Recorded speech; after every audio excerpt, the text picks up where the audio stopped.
જય શ્રી કૃષ્ણ. રાધે રાધે. આજનો આપણો વિષય છે કે દીકરીઓ માટે કેવો મૃત્યુ એના પરિવારવાળાએ ગોતવો જોઈએ અને દીકરીએ પણ એના થનાર વરમાં કયા કયા ગુણ જોવા જોઈએ. તો ભાગવતજીમાં રૂક્ષ્મણીજીએ ભગવાન કૃષ્ણ સાથે લગ્ન કર્યા ત્યારે સૌથી પહેલાં રૂક્ષ્મણીજી ભગવાનને પ્રેમપત્ર લખ્યો હતો. આ જગતનો સૌથી પહેલો પત્ર રૂક્ષ્મણીજીએ ભગવાનને લખ્યો હતો અને એ 7 શ્લોકોનો પત્ર હતો.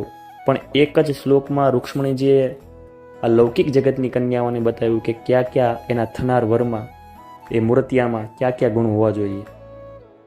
તો શ્લોકની અંદર કહ્યું છે, કાત્વા મુકુંદ મહતી કુલશીલ રૂપ વિદ્યાવયો દ્રવિણધામભિરાત્મતુલ્યમ ધીરાપતિમ કુલવતી ન વૃણીત કન્યા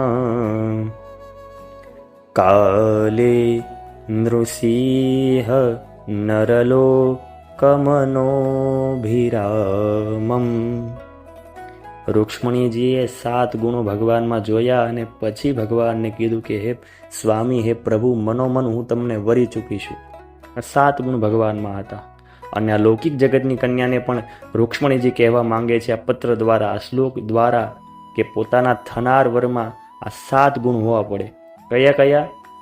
તો પહેલું શું બતાવ્યું કે પહેલું વહેલું એનું કુળ કેવું છે, પછી એનું શીલ, એનું ચારિત્ર કેવું છે, પછી એનું રૂપ કેવું છે, ચોથા સ્થાને એ વિદ્યાવાન છે કે નહીં, ભણેલો છે કે નહીં, 5મા સ્થાને એની ઉંમર બતાવી છે, 6ઠ્ઠા સ્થાને એનો પૈસો બતાવ્યો છે.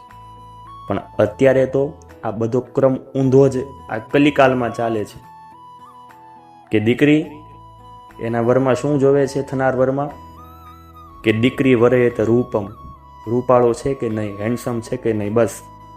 માતા વિત્તમ, માતા શું જોવે છે મૂર્તિયામાં કે મારી દીકરીને સાચવશે કે મોટી મોટી ગાડી, મોટી મોટી બંગલા, પૈસાવાળો છે કે, બસ આ જ વસ્તુ જોવે છે. પણ અહીંયા રૂક્ષ્મણીજીએ જે ક્રમ બતાવ્યો એ ક્રમ દીકરીઓએ મૂર્તિયામાં જોવો જોઈએ, એક ક્રમ પ્રમાણે ચાલવું જોઈએ. તો સૌથી પહેલાં વાત બતાવી કે ભણ્યો હોય એટલું જ નહીં પણ ગણ્યો પણ હોવો જરૂરી છે. આ દુનિયામાં ભણતરની હારે ગણતર પણ બહુ જરૂરી છે. અને દીકરીઓએ કેવો મૃત્યુ ગોતવો જોઈએ એની વાત તો હું કરું છું, પણ અહીંયા અત્યારે વાલા ભક્તો, તમામ મારા ભાઈઓને પણ જણાવું છું કે તમે પણ જ્યારે દીકરીને જોવા જાઓ ને, તમે પણ જ્યારે કોઈ છોકરીને જોવા જાઓ ને ત્યારે એનામાં આ વસ્તુ જોઈ લેજો અને પૂછી લેજો. શું?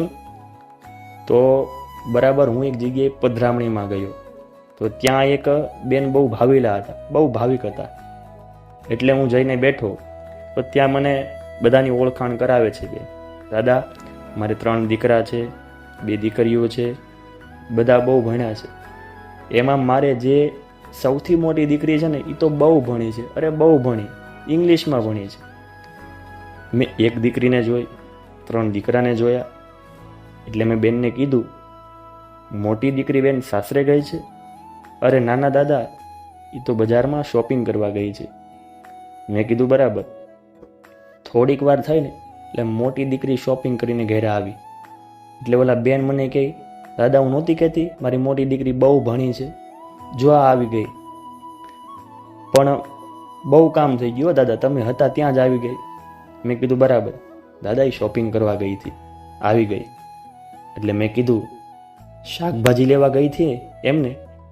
પેલા બેન મારી સામું જોઈ અને આશ્ચર્યચકિત થઈ ગયા અને જોવા લાગ્યા અને કહેવા લાગ્યા, દાદા તમને કેમ ખબર પડી ગઈ? તમને કઈ રીતે ખબર પડી કે એ શાકભાજી લેવા ગઈ હતી? એટલે મેં કીધું કે હું જ્યોતિષ રહો ને એટલે. પછી મેં બેનને કીધું, બેન તમારી દીકરી બહુ ભણી છે, બહુ ભણી હશે પણ ગણી નથી. ખાલી શાકભાજી લેવા જાય ને તો એને કહેજો કે ટમેટા છેલ્લે લેવાય, પહેલાં ન લેવાય.